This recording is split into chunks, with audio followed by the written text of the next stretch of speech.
Alas, we come to the fifth and final of the Road to Prifddinas videos. It's almost time for you to access the city yourself, but for now we're going to give you two more elf clans, and these are the ones that were determined by you in a poll. They are the Hefin and the Meilyr. The Hefin are agility and prayer, and the Meilyr are dungeoneering and herb lore.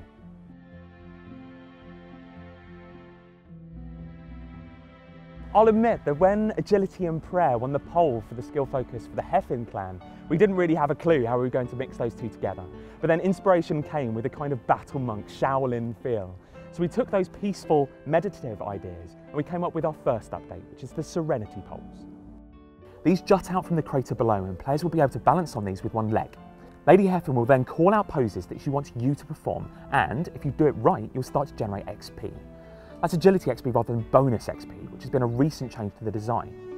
With luck, and if everyone is on the ball, rather than making a coffee or running to the toilet, we should see ranks of people all moving from one Shaolin style animation to another. It'll look sweet. Pickpocketing wise, we have elves that are carrying bones and some agility replenishing stuff, but the next blockbuster is the agility course. We've been working solidly on a new route for the course. Where once we're taking the whole city, we felt that would involve too much running and not enough death-defying acts. So our plan is to climb over the Hefin Cathedral, jump to the Clan Tower, and generally perform as many ridiculous feats in the Hefin area as possible. The plan is even to have a choice of paths at a couple of points.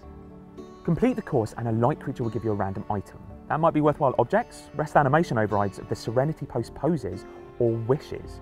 These wishes give you rewards that will improve or change your next lap of the course, like XP multipliers or even time trials.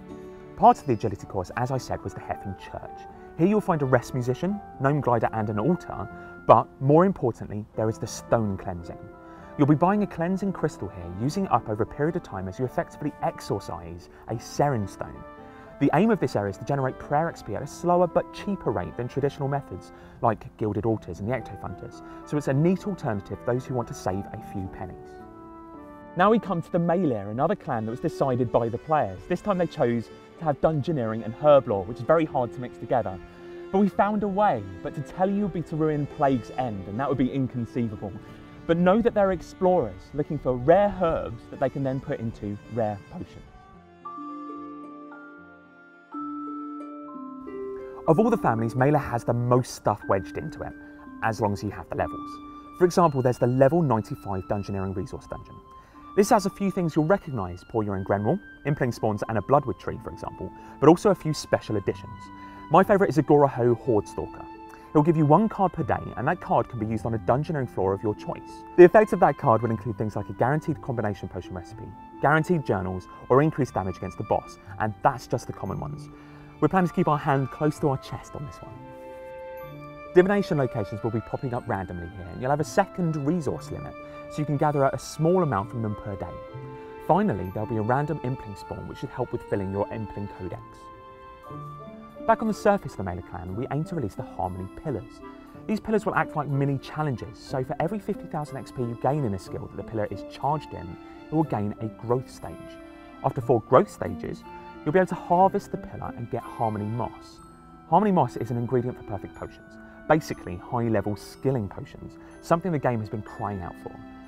These skilling potions will greatly improve your abilities to train throughout RuneScape, and not just in the Elf City, and we hope to make these a great money spinner for skillers. On the way, in the outer Meilyr areas, we find the level 115 Dungeoneering Resource Dungeon.